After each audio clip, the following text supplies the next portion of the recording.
હે કાકા આ હું ગોદડા ફેરવો?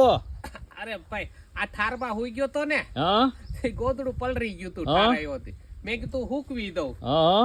એટલે. અરે કાકા હા આ ઠારમાં બારે બાર વધારે ના હુતા હો.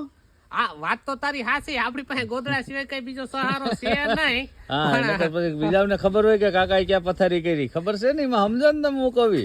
હા એમ તો ભાઈ હું જાગતો જ હોય રોજડા, પછી અહીં આવે પછી શું કરવાનું. કાકા આજ રાતે રોજડા કઈક 5-6 આવ્યા હતા.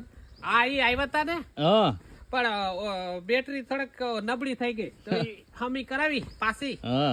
અને પછી હવે તગડી પાછો, બીજું શું થાય હવે. હવે તો આમ દોડતા હે તો પોપટા સૈણામાં આમ ફાટ ફાટ અરે બોલતા એની હે વાત ને. પછમાં સૈણા ને માબલ ખાયા. હવે ઘઉંમાં વાંધો નથી, ઘઉંમાં તો ડુંડિયું લાગે ને તે નથી આવતા. સૈણામાં આવી પેલા જાય. રોજડાને ખાવા મોલી લાગે કા હરિયું. હા સૈણામાં આવી તમે જાય. હાસા હો કાકા. હવે લંબાવો હાલો પછી બેહીએ, હું તમારી પાસે બેહું ને. હાલા એટલે તો ઓછી કોકઈ હવે લંબાઈ નાખીએ. વાહ વાહ કાકા. હા હા